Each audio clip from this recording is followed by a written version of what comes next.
Hello everyone, welcome to the AK civil engineering classes. हम लोग DS find out करना सीख रहे थे और सीख भी लिया था, क्वेश्चन भी कर लिए थे। ठीक है, तो हम अब ही और क्वेश्चंस करेंगे जिससे आपके कंसेप्ट जो हैं और मजबूत हो जाएं। ठीक है, तो इस लेक्चर में हम यूपीपीएससी एई में और आईईएस में और ईएससी में जो क्वेश्चन आए हुए उन्हें प्रैक्टिस करेंगे, जो क्वेश्चन आए हुए हैं। ठीक है, ताकि आपको और कॉन्सेप्ट क्लियर हो जाए। इन क्वेश्चंस के करने के बाद आपको और क्वेश्चन करने की ज़रूरत नहीं पड़ेगी। आप किसी भी बुक का क्वेश्चन उठाइए, आप इजीली सॉल्व कर लोगे। ठीक है, तो क्वेश्चन पढ़ो। पहला क्वेश्चन जो है ये वाला, ये यूपीपीएससी एई 2007 में आया हुआ है। ठीक है, और क्वेश्चन क्या है, अ प्लेन फ्रेम। प्लेन फ्रेम मतलब 2D फ्रेम की बात हो रही है। ठीक है, इज स्टैटिकली डिटर्मिनेट इफ। ठीक है, क्या है, अगर स्टैटिकली डिटर्मिनेट है तो कौन सा ऑप्शन सही है इन चारों में से। ठीक है, पहली चीज़ तो एक चीज़ ध्यान रखना, अगर आपका डीएस, नोट कर लेना इसको, अगर डीएस आपका क्या है, जीरो है, तो क्या होगा आपका, स्टेबल होगा स्ट्रक्चर, और क्या होगा, स्टैटिकली डिटर्मिनेट होगा। अगर आपका डीएस जीरो आती है, अगर आपकी डीएस क्या आती है, आपकी ग्रेटर देन जीरो, तो क्या होगा आपका इनडिटर्मिनेट, स्टैटिकली इनडिटर्मिनेट। और आपका डीएस क्या हो जाती है आपकी, लेस देन जीरो, तो क्या आएगा आपका, अनस्टेबल हो जाएगा। अगर ये चीज़ आपको पता है तो आप इस क्वेश्चन का इजीली सॉल्व कर लो। क्या होगा ये वाला, अगर डीएस आपकी ग्रेटर देन जीरो है तो क्या होगा, स्टैटिकली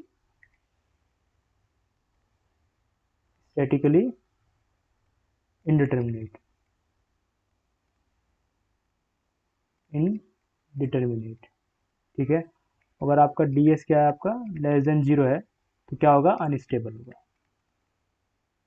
ठीक है, अगर जीरो है तो स्टेबल होगा, लेस देन जीरो है तो अनस्टेबल होगा।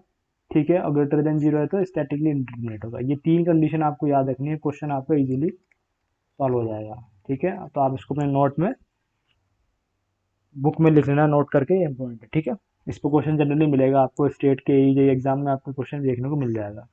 मैंने आपको दो मेथड बताए थे, एक तो ओपन ट्री मेथड और एक conventional method. Open tree method में जो फॉर्मूला था हमारा क्या था, D S equals to 3c minus के आर डैश, और D S equals to 6c minus के आर डैश।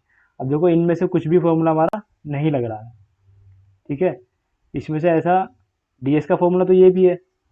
ठीक है, तो मगर इसमें से जो आपके ऑप्शन है, उस ऑप्शन में तो कुछ ऐसा दे ही नहीं रखा, 6c माइनस आर और 3c माइनस के आर, तो ये मेथड यहाँ पर अप्लाई नहीं होगा। तो इसका मतलब क्या, कन्वेंशनल मेथड हमें अप्लाई करना पड़ेगा।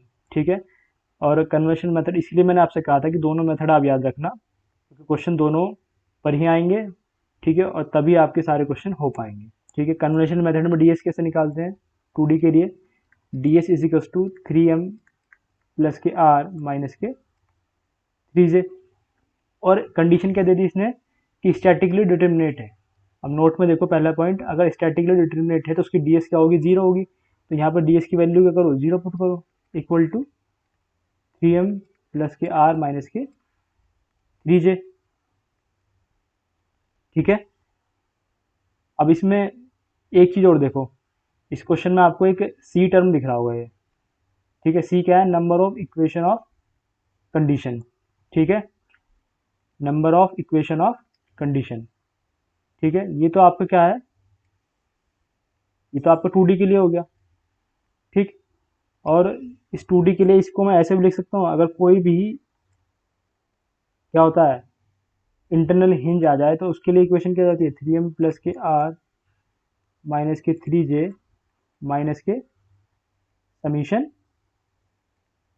एम डैश माइनस की 1, ये लिखते हैं हम। तो जो दे रखा है number of equation of conditions, conditions वो ये कि आपके इंटरनल हिंज आ गया या नहीं आया है।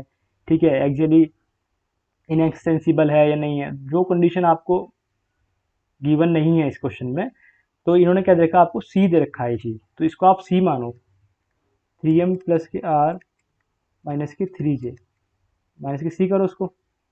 ठीक है, अब डीएस अगर हमारा क्या करा, स्टैटिकली डिटर्मिनेट है, ये आपका पोर्शन जो है ना सी मान के कर रखा है। ठीक है, तो ये सी मान कर रखा, इसकी जगह हमने क्या पुट करा, सी पुट करा।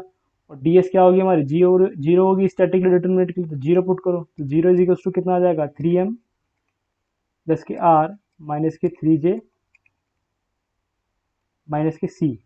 अब इसको सॉल्व करो, क्या आएगा, 3m प्लस के are is equal to 3j plus के सी। ऐसी कोई कंडीशन है क्या आपकी, ऐसी कोई कंडीशन है आपकी कंडीशन, आपका ऑप्शन ए जो है यही है, देखो 3m प्लस के are is equal to 3j plus के सी, तो ऑप्शन ए आपका सही हो जाएगा। ये जो कंडीशन दे रखी है ना, ये एडिशनल इक्वेशंस हैं आपकी, number of equation of conditions, ये आपकी कौन कौन सी कंडीशन क्वेश्चंस में गिवन है। ये कंडीशन तो हमारी जनरल इक्वेशन तो हमारी यही है, डी एस इजिकल्स टू कितना आएगा, 3m प्लस आर माइनस के 3j। वो तो जब इंटरनल हिंज आता है, यानी कि जो हमारी कंडीशन आती है कि इंटरनल हिंज है, तभी तो हम इक्वेशन में क्या करते हैं, इस अमाउंट से डिडक्ट करते हैं डी एस को, ठीक है, मतलब इस अमाउंट से उसकी जो डी एस है वो कम हो जाती है। जब क्वेश्चन में जो दे रखा है ना ये सी है, इसलिए हमने इसका मान लिया सी, तो जब आप सी मानोगे तो क्वेश्चन आपका ऑप्शन नंबर ए आपका सही हो जाएगा, ठीक है। इसी तरह से देखो क्वेश्चन ये आपका यूपीएससी यही 2008 में आया हुआ है, ये 2007 में आया, यानी कि एक बार क्वेश्चन आप पे रिपीट हो रहा है इस तरह का, तो यानी कि आपको दोनों फॉर्मूले जो यानी दोनों मेथड जो है आपको याद करने की जरूरत है, तभी आप ये क्वेश्चन कर पाओगे, ठीक है। अब रिजिड फ्रेम दे रखा है आपको, स्टेबल दे रखा है आपको, स्टैटिकली डिटरमिनेट दे रखा है। स्टेबल और स्टैटिकली डिटरमिनेट के क्या होनी चाहिए, डी एस जीरो होनी चाहिए, तो वही फॉर्मूला लिखो आप, ठीक है। और आपका फॉर्मूला क्या है, डी एस डी फ्रेम की बात करें, d s is to 3m plus के आर माइनस के 3j। स्टेबल और स्टैटिकली डिटरमिनेट के लिए डी एस की वैल्यू जीरो करा, इजिकल्स टू कितना होगा, 3m प्लस के आर माइनस के 3j, और कितना हो जाएगा, 3m प्लस के आर इजिकल्स टू 3j। ये आपका ऑप्शन में होगा कोई क्वेश्चन, देखो हो गया सॉल्व बस ये, 3m प्लस के r equals to 3j, option number c जो है आपका सही है। तो इस तरह के क्वेश्चन भी आपको देखने को मिलेंगे, ठीक है। तो ये चीज़ आपको ध्यान रखनी है, ये जो मैंने नोट लिखवाया आपको, ये नोट क्या है आपका इम्पोर्टेंट है। और ये आपको जितने भी स्टेट के क्वेश्चंस होते हैं, ए जेई के, एसएससी जेई हुआ, ठीक है, ये कंडीशन आपको डायरेक्टली भी पूछ लेगा, ठीक है। तो ये कंडीशन इम्पोर्टेंट है, तो इसको अपने कॉपी में नोट करके लिख लीजिए, इम्पोर्टेंट, ठीक है। मैं आपको पॉइंट टू पॉइंट पढ़ा रहा हूँ, ये चीज़ आप अगर इनमें से आप कुछ छोड़ोगे तो आपको नुकसान होगा, अगर इनमें से भी आप कुछ चीज़ छोड़ के जाते हो, ठीक है। अब देखिए क्वेश्चन हमारा नेक्स्ट, एक क्वेश्चन हमारा ये है, ये जो आपका है, ये आपका आया हुआ है ईएससी में आया हुआ है। और ईएससी में कौन सी ईयर में आया हुआ है मैं आपको बता देता हूँ, ये ईएससी में आपका आया हुआ है 2016 में आया हुआ है, ये आपका आया है आईईएस 2016 में क्वेश्चन आपका आया हुआ है। और ये क्वेश्चन जो आपका पूछ रहा है वो क्या पूछ रहा है कि find DS of a rigid frame as shown in figure, ठीक है। अब इस क्वेश्चन को आप दोनों मेथड से कर सकते हो, ठीक है। अगर आपको जल्दी चाहिए इसका आंसर तो हम करेंगे ओपन ट्री मेथड, कौन सा, open tree method. Open tree method में क्या करना होता है कि हमें एक तो कोई भी लूप नहीं बनना चाहिए, ठीक है, स्ट्रक्चर को जब कट करें, ठीक है, स्ट्रक्चर को इस तरह कट करें कि कोई लूप ना बने और जो इनकी रूट है वो एक ही बने, ठीक है। तो सपोज करिए मैंने इस स्ट्रक्चर को यहाँ से काटा और एक यहाँ से काटा, तो स्ट्रक्चर कैसे दिखेगा आपका, एक ये कट लगाया आपने और एक ये वाला कट लगा दिया, दो कट लगा दिया आपने, ठीक है। ओपन ट्री मेथड है, पहली बात। दूसरी बात क्या है आपका, 2D फ्रेम है, 2D फ्रेम के लिए फॉर्मूला क्या होता है, d S equals to 2c minus के आर डैश, ठीक है। आर क्या होता है, नंबर ऑफ रीस्ट्रेन रिक्वायर्ड, ठीक है। अब कितने हमें रीस्ट्रेन रिक्वायर्ड है, ठीक, इस आर की वैल्यू फाइंड करेंगे। अब आर की वैल्यू कैसे फाइंड करेंगे, इसमें देखो जब इंटरनल हिंज होता है तो आर डैश की वैल्यू कितनी होती है, आर डैश की वैल्यू होती है 2D के लिए एम डैश माइनस की 1। किस केस में है, 2D के केस में है आर डैश की value if frame contain internal hinge, ठीक है। किस केस में, जब आप इंटरनल हिंज की बात करोगे, इतना आपको समझ में आ गया, ठीक। उसके बाद फिर ये आपका 3C है, 2C नहीं है, 3C माइनस के आर डैश हो गया। अब इसमें कट तो हमने कितने लगाए, कट तो हमने लगा दिए कितने, 2। तो यहाँ आपके नंबर ऑफ कट्स रिक्वायर्ड वो भी 2। जब आप उसको कट लगाओगे तो कैसे दिखेगा स्ट्रक्चर, देखो ये तो आपका हिंज है और ये इस तरह से,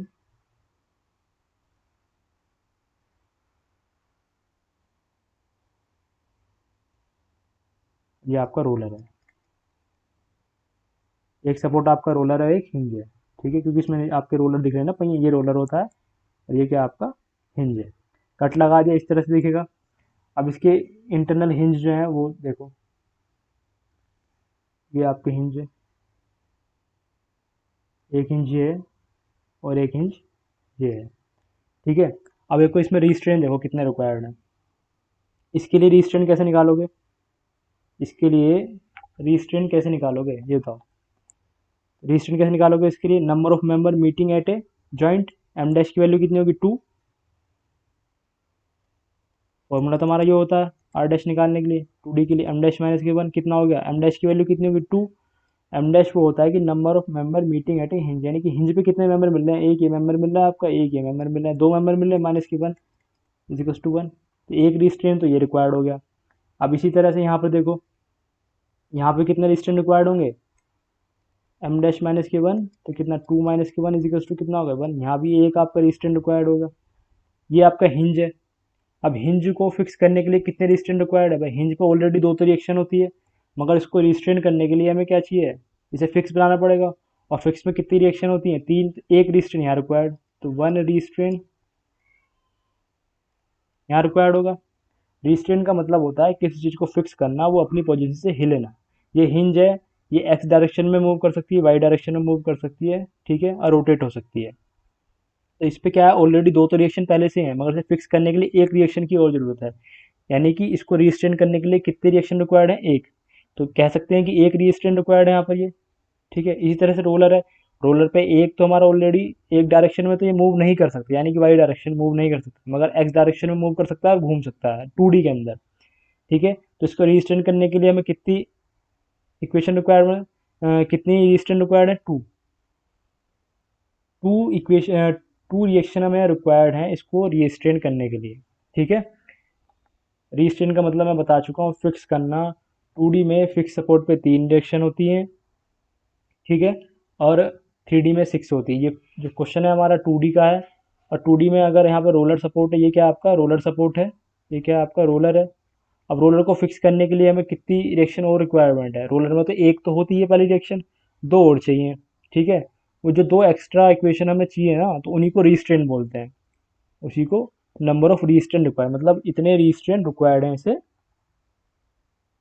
जॉइंट को रिस्ट्रेन करने में, फिक्स करने में, ठीक है। तो आर की वैल्यू देखो, आर डैश की वैल्यू कितनी होगी, ठीक है। आर डैश की वैल्यू एक तो यहाँ से होगी, एक तो इंटरनल रेंज वाली एक ये वाली हो गई, एक ये वाली इंटरनल रेंज की होगी कितनी होगी 1 + 1, ठीक है। उसके बाद ये रोलर पे कितनी 2 रिस्ट्रेन रिक्वायर्ड है, और इस तरह हिंज पे कितना एक रिस्ट्रेन रिक्वायर्ड है, तो कितने हो गए, आर डैश की वैल्यू 5 हो गई। भाई इंटरनल हिंज तो है ही, और ये सपोर्ट भी तो देखो, सपोर्ट रोलर है, इसको भी तो फिक्स करना पड़ेगा, नहीं तो घूम जाएगा ये। हमें तो क्या करना, रिस्ट्रेन करना है। तो हमने सबकी रिस्ट्रेन को ऐड कर लिया, हिंज के लिए निकाल लिया अलग अलग। इस हिंज के लिए मान हिंज ए है, ये हिंज बी है। हिंज ए के लिए एक रिस्ट्रेन रिक्वायर्ड है, हिंज बी के लिए एक रिस्ट्रेन रिक्वायर्ड है, और जो हिंज है हमारा, जो हिंज सपोर्ट लग रही है उस पर रिस्ट्रेन एक रिक्वायर्ड है, जो रोलर सपोर्ट लग रही है उस पर दो रिस्ट्रेन रिक्वायर्ड है।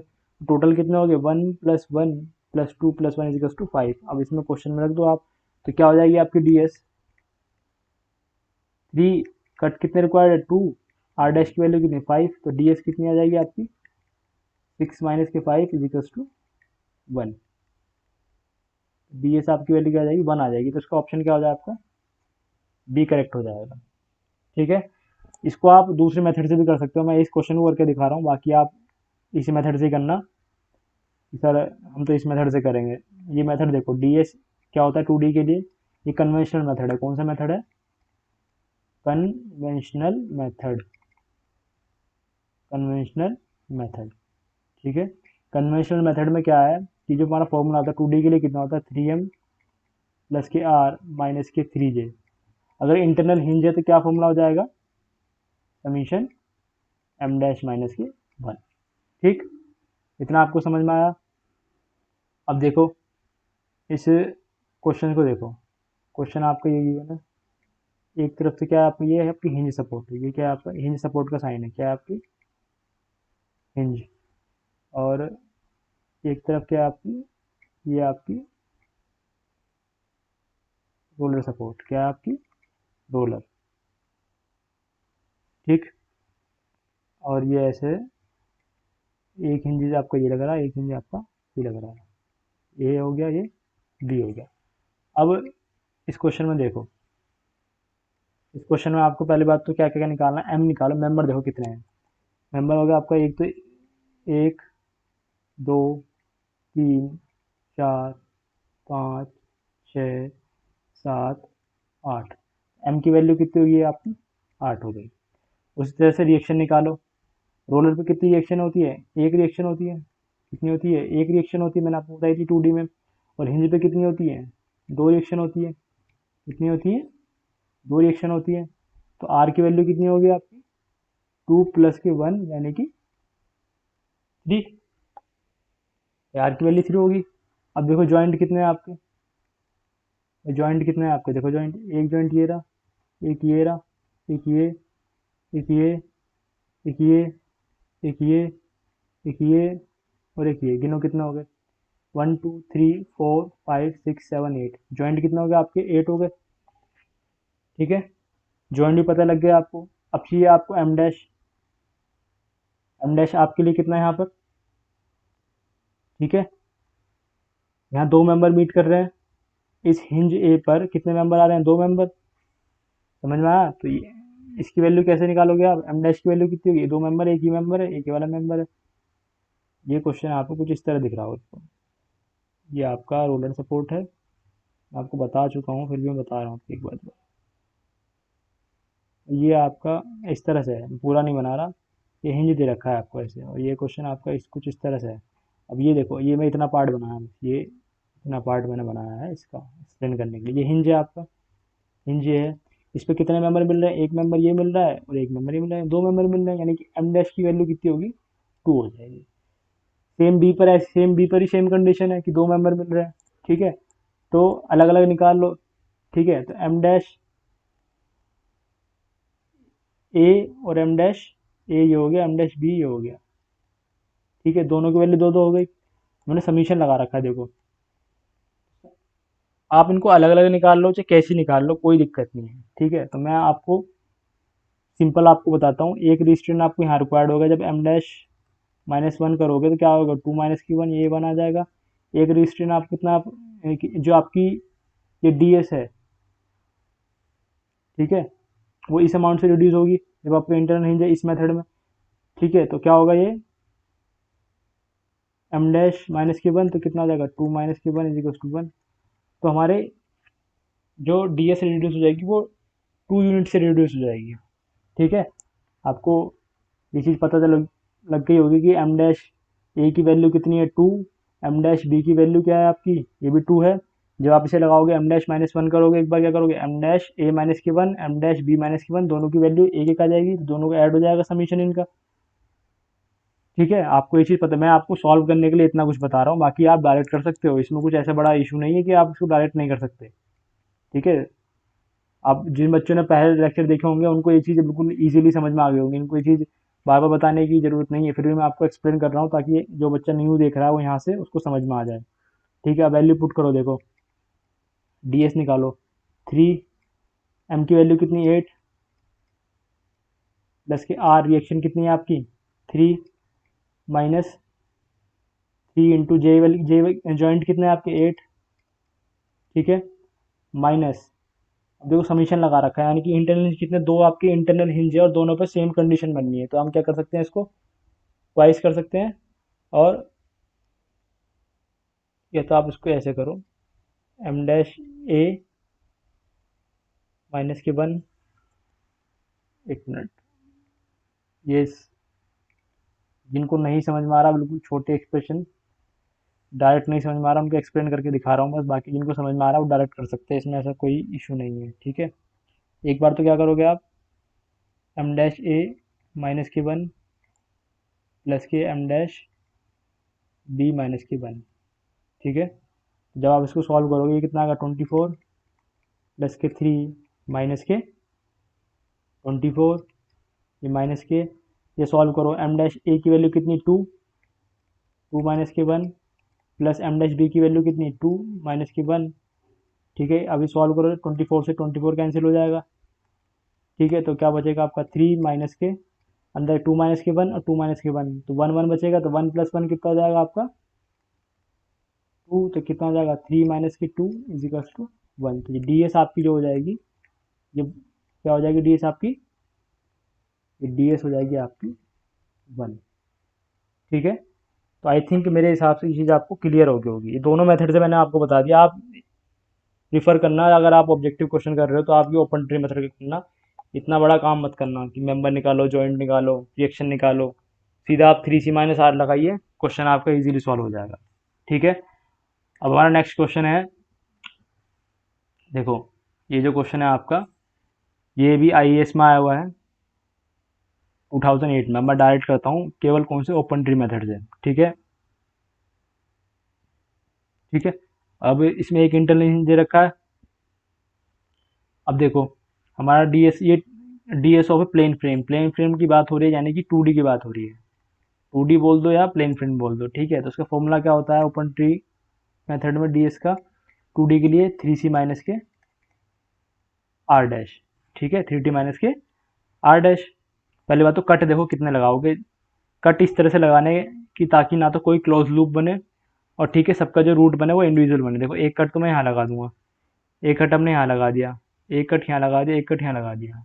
ठीक है, तो कितने 4 कट लग रहे हैं यहाँ पर, कितने लग रहे हैं 4 कट, इतना आपको समझ में आ गया। अब देखो इसको, स्ट्रक्चर को हम कट करके देखें तो कैसे दिखेगा स्ट्रक्चर। ठीक है, स्ट्रक्चर जब आप कट करोगे तो कैसे दिखेगा, ये कुछ इस तरह दिखेगा, ये आपका इस तरह से।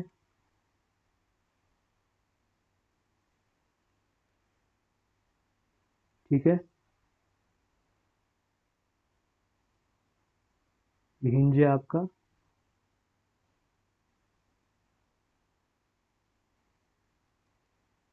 मतलब सब चीज़ सेपरेट होनी चाहिए, सबकी रूट जो है वो एक ही होनी चाहिए। ऐसा नहीं है कि आपकी रूट जो है किसी मेंबर की, ये जो रूट दिखा रखी है ना, इस तरह कट करनी है कि इनकी सिंगल रूट बने सबकी। आपको समझ में आ गया होगा कैसे कट करते हैं स्ट्रक्चर। लेक्चर जो है पहले पूरे मैंने पढ़ाया हुआ है, उनको देखना पूरे, आपको समझ में आ जाएगा। जब आप कट लगाओगे तो इस तरह से आपको दिखेगा चीज़ें। ठीक है, तो कट की वैल्यू कितनी होगी, यानी कि सी की वैल्यू कितनी होगी आपकी 4, 1 2 3 4। ठीक है, उसके बाद रीस्ट्रेन, पर रीस्ट्रेन का ये भी फिक्स है, देखो ये फिक्स है, ये सारे जॉइंट क्या है आपके फिक्स है, ये वाला फिक्स, ये भी फिक्स, ये भी फिक्स, ये भी फिक्स, तो इनकी ये तो ऑलरेडी रीस्ट्रेंड है। रीस्ट्रेंड का मतलब होता है फिक्स करना, यानी कि वहाँ पर फिक्स जॉइंट अप्लाई कर देना।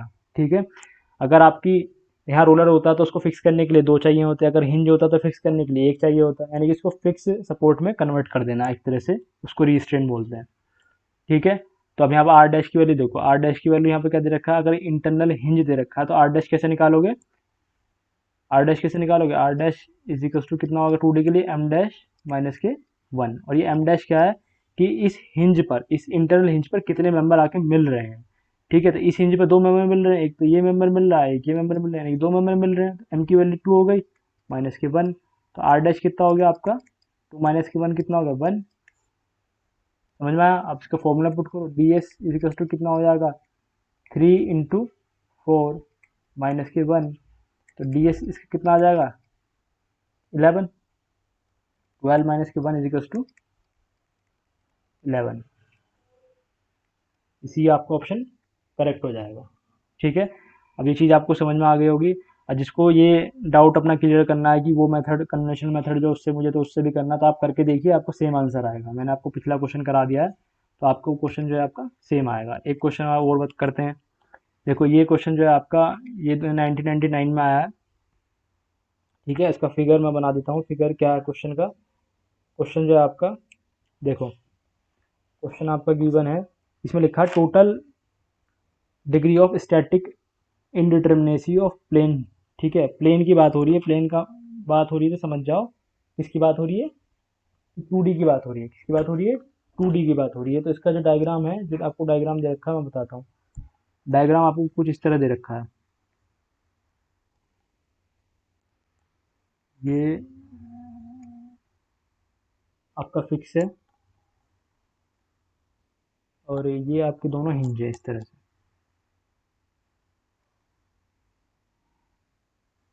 ये होता है आपका हिंज सपोर्ट। ठीक है, और ये इस तरह से आपको दे रखा है। ठीक, अब इसमें क्या फाइंड करना है, टोटल, यानी कि टोटल मतलब डीएस फाइंड करनी है हमें। ना तो डी एस ई निकालनी है, ये क्या आपकी डी एस आई, ये डी एस ई। ठीक है, ना तो डी एस आई निकालनी है और ना ही डी एस ई निकालनी है। क्या निकालनी है, टोटल डी एस निकालनी है।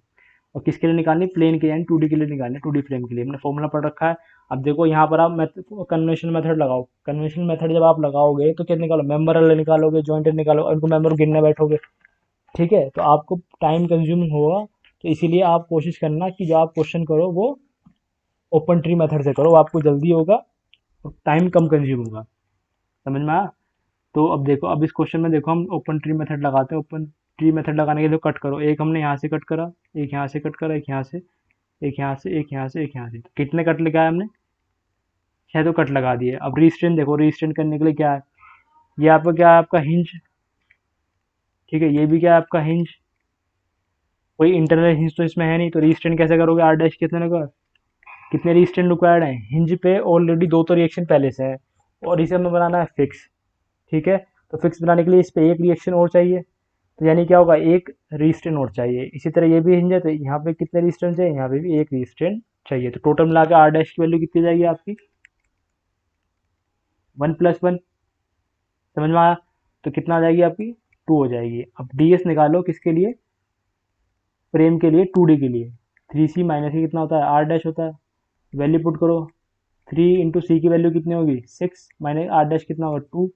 और 3 × 6 कितना होगा, 18 माइनस की 2, और ये कितना आ जाएगा, 16। कितनी जल्दी सॉल्व हो गया क्वेश्चन। और आप करोगे इसे कन्वेंशनल मेथड से, तो एम जॉइंट मेंबर गिनो, जॉइंट गिनो, फिर रिएक्शन फाइंड करो। ठीक है, तब आप इसको सॉल्व करोगे तो टाइम लगेगा। ये आपको 15 से 20 सेकंड में आपको क्वेश्चन सॉल्व हो जाएगा, जिसको फॉर्मूला याद है और कंसेप्ट आपको पता है। अब ये डीएस के वो क्वेश्चन हैं जो आप किसी भी एग्जाम में आए हुए हैं, जो मैंने आपको यूपीपीएससी वाले करा दिए, एसएससी वाले भी कराए हैं। ठीक है, एसएससी में ज़्यादा क्वेश्चन फ्रेम पर नहीं आए हैं, केवल बीम पर आए हैं, वो मैं कराऊंगा। ठीक है, जब हम बीम के क्वेश्चंस करेंगे। और आपको गेट के क्वेश्चन में नेक्स्ट लेक्चर में कराऊंगा, जो फ्रेम में आए हुए हैं, जो फ्रेम के ऊपर आए हुए हैं। वहाँ फ्रेम के ऊपर डीएस निकालने के लिए कम आए हुए हैं, काइनेमेटिक डी के निकालने के लिए ज़्यादा आए हुए हैं। जब डी के पढ़ेंगे तो गेट के क्वेश्चन वहाँ पर बहुत सारे करेंगे। तो इस लेक्चर में हम इतना ही पढ़ेंगे अपने। ठीक है, और बाकी जो पढ़ेंगे वो नेक्स्ट लेक्चर में पढ़ेंगे। अगर आपको लेक्चर अच्छा लग रहा है, चीज़ें समझ में आ रही हैं, तो चैनल को लाइक करिए, सब्सक्राइब करिए, जितना मैक्सिमम से मैक्सिमम शेयर हो सके उतना शेयर करिए। ठीक है, ग्रुप्स में शेयर करिए, अपने फ्रेंड में शेयर करिए। और जितने प्रीवियस ईयर के क्वेश्चन है आप लगा के देखिए, आप पे 1 सेकंड के अंदर आपका क्वेश्चन सॉल्व हो जाएगा, देखते ही, अगर आपको चीज़ें समझ में आ गई हैं। ठीक है, रही बात इंटरनल लोडिंग वाला कंसेप्ट जो है, वो भी आपको, जिसे नहीं समझ में आता उसका वो अलग से वीडियो देख लेना, वो मैंने डाल दिया है। ठीक है, तो मिलते हैं नेक्स्ट वीडियो में, तब तक के लिए बने रहिए मेरे साथ। थैंक यू, नमस्कार।